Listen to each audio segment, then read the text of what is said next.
Good afternoon, or should I say good evening, because the sun is just going down and it's been another glorious day over Easter.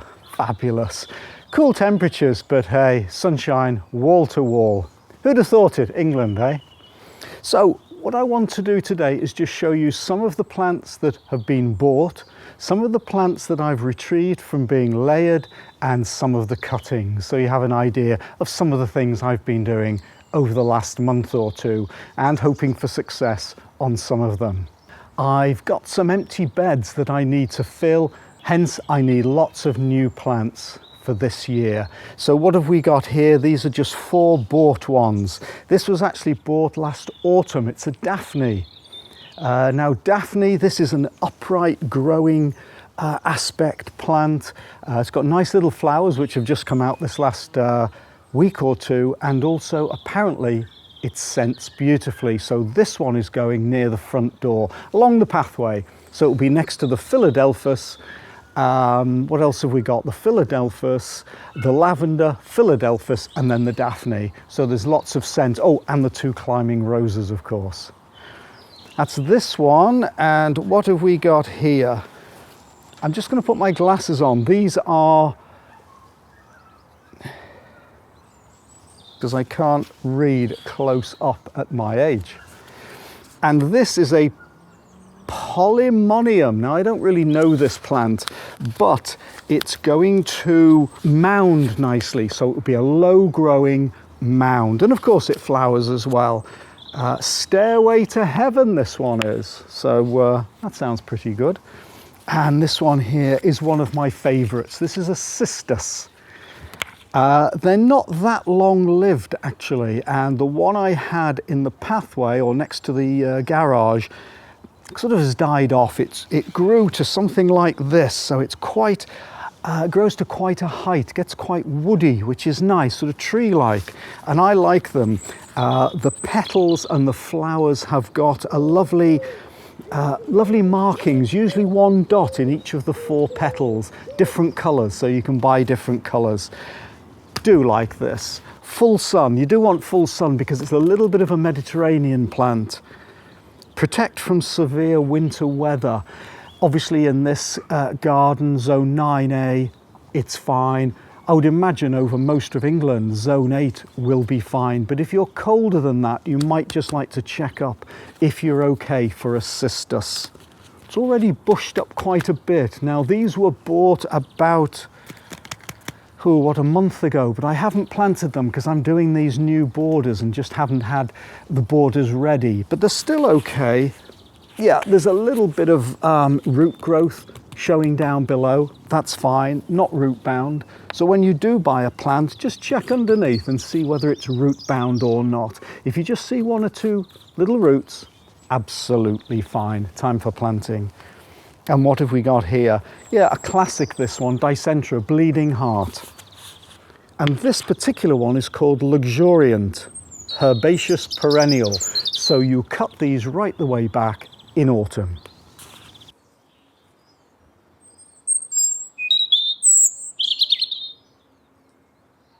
Now these don't look it, but these are the stars of the show as far as I'm concerned. You know me and the hydrangeas, the big-leafed hydrangeas, I think they're called in North America. The macrophyllus, the lacecap, and the mopheads. And I've got a few of those, and I'll be propagating those come July. But I'm going to go in for the paniculatas as well. So what we've got here are, well, we've got 4 paniculatas and another. This is I think it's a lace cap. It's a rather special lace cap, and it's called, yeah, Glam Rock. So I spent £15 on this one. Look how small it is for £15. All these, I ordered all these from Thomson Morgan. I've got no affiliation with them. I've simply used them for the first time.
What I like to do is buy small plants cheaply and let them grow up. They often catch up the larger plants and indeed can be more healthy with a small root system that can then grow up nicely. These are 3 paniculatas, again very small. They came really well packed, and I think I took some video showing you how they were packed. I was quite impressed, to be honest. I know some of the online companies get a bad press, but you don't often hear of the good press. Well, I'm so far, because there's still more plants to come, I'm giving them quite a good press actually.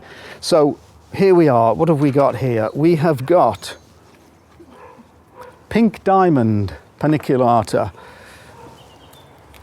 Silver Dollar, and Phantom. So I'll show you how they actually arrived. I've now potted them up, of course. I put them in the potting shed, but now I've actually brought them out because generally speaking, if the parent plant is hardy for the night temperatures you have, then the small plants should be as well. But don't quote me on that, of course. And here's a Pinky Winky. Yep, we've got Pinky Winky in Britain. Now this was bought at a local nursery, quite cheap, I think about £6. Oh, by the way, these 3 here were £15 for the 3. So I think £5 for a classic Paniculata hydrangea is pretty good, and I'm determined to look after them and they'll do well. Rather than paying 20 or 30 pounds for a good sized one, I prefer to get smaller ones. Anyway, this is a Pinky Winky, and look how small it is. It's just got some buds showing now. There we are, 5 new hydrangeas. And I've got plans for those in various borders. And in actual fact, I think I'm going to dig another border later on and making a hydrangea border. Let's see what else we've got. Apart from those 3 larger shrubs that I showed you first, everything has been bought online, hostas. When I received these, I did some video, so I'll show you what they look like when I actually received them. I've now potted them up, and they've been a couple of weeks potted up, just sitting here next to the potting shed. This one is called Marmalade on Toast. And yeah, it looks like the variegated one, because I don't really know the names of different hostas. And this one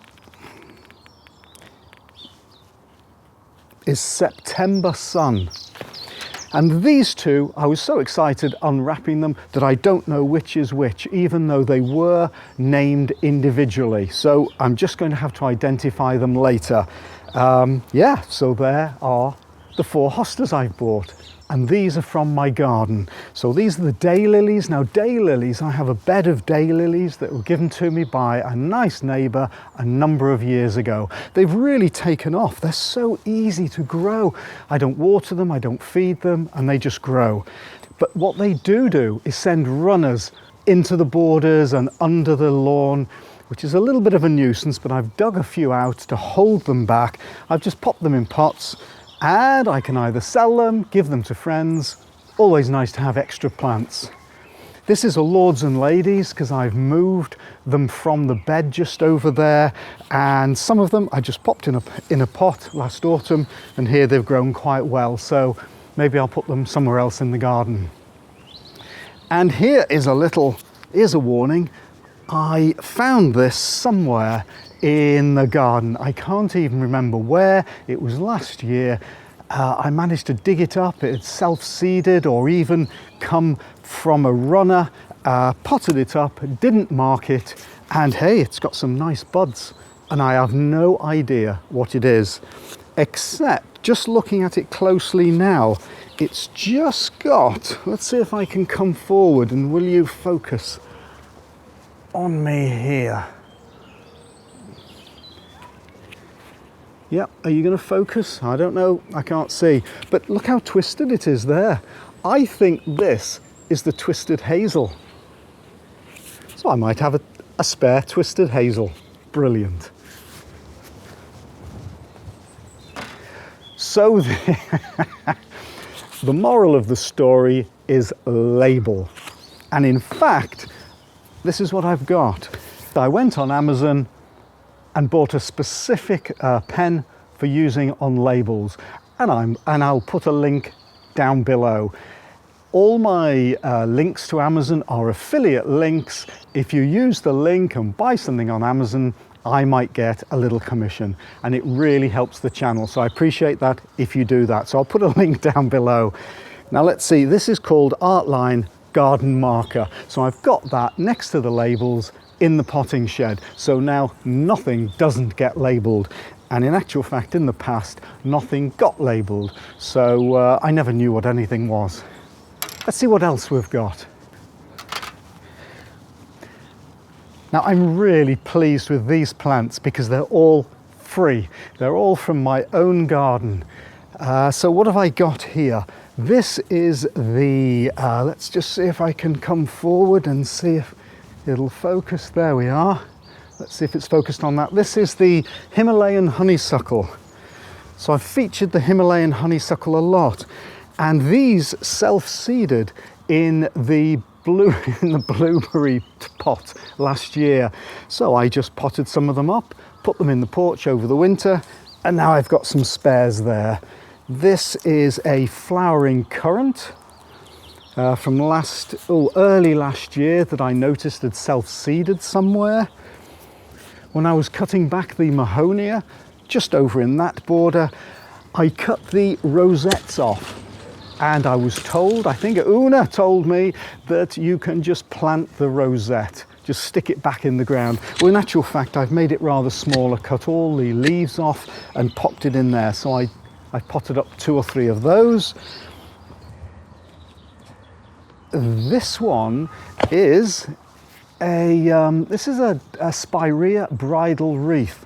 I've got an old spirea over there, and I was tidying it up, cutting some of the main stems back, and I noticed it had layered itself, and 1 or 2 of the stems had gone underground, and when I tugged them, they had rooted. So I just cut them off and have potted them up. So when you're clearing up around the base of a shrub, just check to see if any have rooted themselves accidentally. Of course, you could layer them yourself by getting some of the lower branches and pegging them to the earth, perhaps even scoring them a little bit underneath, put some nice compost over, water them and leave them for a year. And you never know, they might root. And I did the same here. We've got 2 azaleas here. I actually videoed me getting these, so I'll see if I can find those videos and put them up now. Because, yeah, basically I've got a rooted azalea straight off from layering. I didn't do anything to get the layering, it just did it itself. When you're tidying up in the garden, just have a look to see what you might get as far as free plants are concerned. If you want to know what this is all about, you're going to have to watch another video. Hey, you might even have to subscribe. Who knows? I don't know. But if this video has been useful, do me a favor and hit the like button. It helps the channel so much. So I'll see you next time in Paul T's World. Bye.